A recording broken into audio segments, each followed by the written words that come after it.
말투 하나 바꿨을 뿐인데 우리 집 식탁 분위기가 달라지기 시작했다.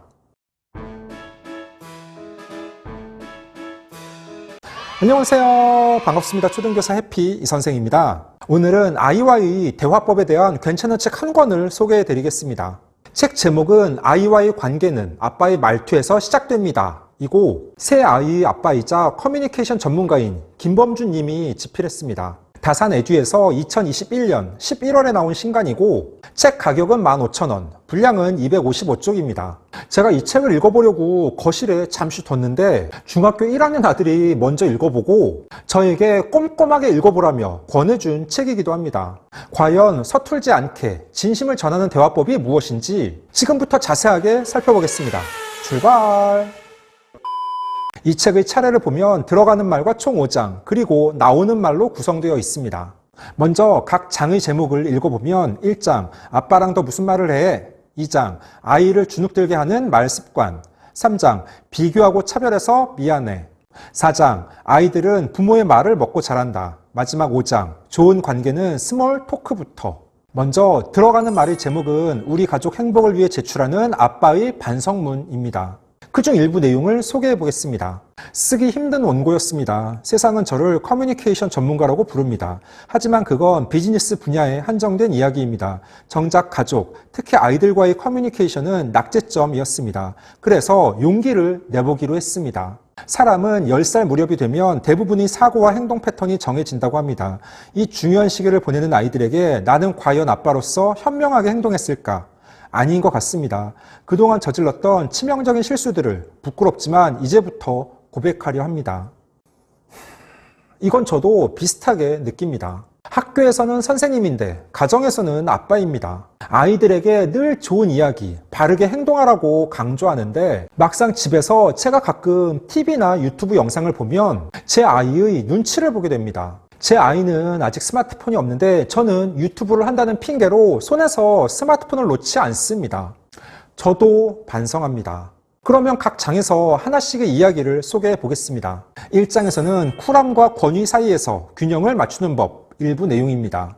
세상은 나를 커뮤니케이션 전문가라고 부른다. 강연장에서, 유튜브에서, 책에서 나는 외쳤다. 소통은 바로 이겁니다. 부끄럽게도 사회의 기본 단위인 집에서 나는 불통 유발자였다. 아이들 그리고 아내와의 대화 단절은 나로부터 시작됐다. 작은 것부터 고치고 싶다. 당연히 아빠의 말투에서부터 시작할 테다. 말끝마다 나오는 아빠니까 너 잘 되라고부터 없앨 것이다. 조급해하지 않으며 강요하지 않으며 아이의 선택을 기다릴 줄 아는 아빠가 되고 싶다. 그렇게 쿨함과 권위의 균형을 천천히 맞춰가고자 한다. 맞습니다. 저 역시도 또 반성합니다. 저도 아이에게 좋은 이야기를 해준다는 명목으로 항상 말끝마다 아빠니까 이런 이야기 해주는 거야. 고마운 줄 알아야 돼. 아빠 어릴 때는 이런 이야기 듣지도 못했어. 그런데 아이 입장에서는 그 말들이 별로 와닿지 않고 잔소리로만 들렸을 수도 있습니다. 2장에서는 밥상머리 교육 대신 밥상머리 관찰, 일부 내용을 소개해 보겠습니다.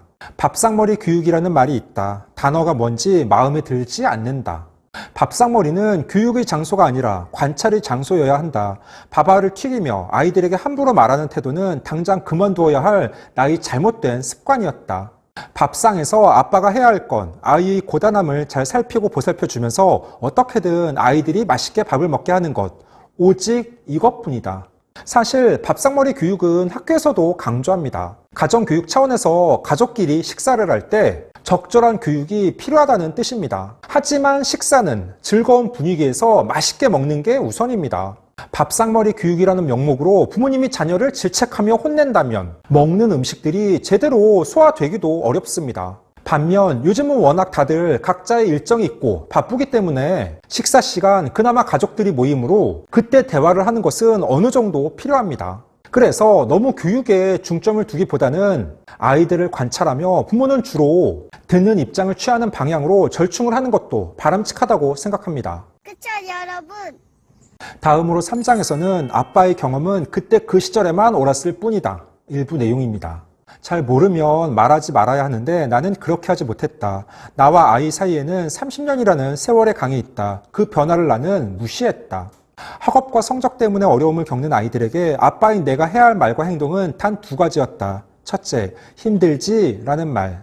둘째, 그저 어깨에 토닥여주기. 이 둘만 하면 됐다. 그런데 그걸 몰랐다. 맞습니다. 세상이 변했고 그때와 지금은 너무 많은 것이 변했고 다릅니다.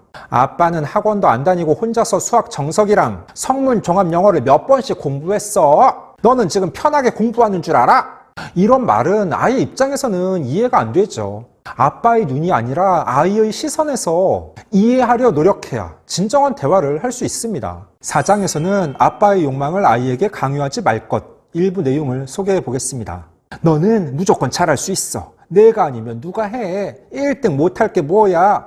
이런 말들은 솔직히 부모의 욕망을 드러내는 말일 뿐이다. 아이에겐 부담이 되는 말이다. 지금이라면 이렇게 말할 것 같다. 너를 응원한다. 너를 사랑한다. 괜찮아. 결과가 아닌 과정을 묵묵히 격려하고 지지하는 아빠가 되고 싶다. 사실 이게 맞는 말이죠. 그런데 그걸 알면서도 부모의 욕심을 아이에게 강요하고 투영시키게 됩니다. 저도 제 아이에게 자꾸 아빠가 다시 학창시절로 돌아간다면 공부를 열심히 해서 외교관이 되고 싶어. 얼마나 멋지니? 우리나라를 대표하며 외국에서 산다는 게. 그런데 정작 제 아이는 외교관에는 별다른 관심이 없습니다. 제 욕심일 뿐이죠. 마지막 5장에서는 자녀와 친밀해지는 출발점, 스몰 토크 일부 내용입니다. 대화란 대화를 할 준비가 된 사람에게만 가치가 있다. 상대방을 모르면서 대화를 강요하는 건 일방적인 폭력일 뿐이다. 그래서일까 아이들은 오늘도 엄마 그리고 아빠를 향해 절규한다. 제발 대화하자고 좀 하지 말아주세요. 늦었지만 그래도 요즘엔 아이들과 이야기를 나누는 방법을 고민한다. 스쳐 지나가는 일상을 대화의 주제로 삼는 스몰 토크로. 오늘 학교에서 농구샵 있었다면서? 그 우유 맛있니? 엄마한테 들었어. 이어폰 사러 가는구나? 아이들과 대화를 시작하길 원하는 아빠라면 아이가 지금 관심을 두고 있는 작은 것 하나부터 찾아보자. 자녀와의 관계를 개선하고 싶은 아빠의 말투는 스몰 토크에서 시작되니까. 맞습니다. 사실 가정에서 부모와 아이의 대화는 너무나 중요합니다. 거의 모든 가정 내 문제 해결 방법은 대화입니다. 그런데 평소 전혀 상호 공감하며 소통하지 못하다가 대화가 중요하다고 하니 우리 지금부터 대화하자.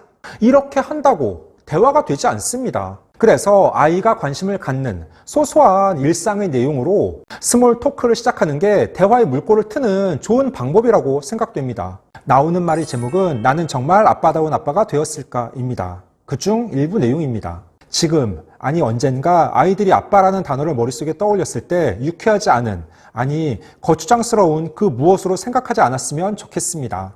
어려움이 생길 때 도움을 청하고 싶은, 기쁜 일이 생겼을 때 함께하고 싶은 그런 아빠가 되었으면 좋겠습니다. 정말 그랬으면 합니다. 제게 남은 마지막 꿈입니다. 뭉클합니다. 아마 이건 세상 모든 아빠들이 공통적인 바람일 것입니다. 그러기 위해서는 아이들보다 아빠가 먼저 한 발 더 다가서며 노력해야 되겠습니다. 15초 요약! 오늘은 새 아이의 아빠이자 커뮤니케이션 전문가인 김범준 님의 책 아이와의 관계는 아빠의 말투에서 시작됩니다를 소개해봤습니다. 아이와 엄마가 함께 행복해지는 아빠의 말하기 연습. 예전에는 자녀가 대학 입시에 성공하기 위한 조건 중 하나가 아버지의 무관심이었습니다. 하지만 최근 교육학적으로 아버지 이펙트라고 하여 자녀 교육에 아빠의 효과가 상당히 크다고 합니다. 자녀 교육은 전적으로 엄마의 몫이 아니라 아빠와 엄마가 함께 해야 합니다. 그 출발점은 바로 아빠의 말투입니다. 아마 대한민국의 많은 아빠들이 이 책을 읽어본다면 저자처럼 평소 본인의 말투를 반성하고 아이와의 관계 개선을 위해 조금은 노력해야겠다고 다짐할 것입니다. 오늘 준비한 내용은 여기까지입니다. 앞으로도 독서를 꾸준하게 해서 여러분들께 도움이 될 만한 괜찮은 교육 관련 책이 있으면 지속적으로 소개하는 시간을 갖도록 하겠습니다. 이상 초등교사 해피 이선생이었습니다. 안녕.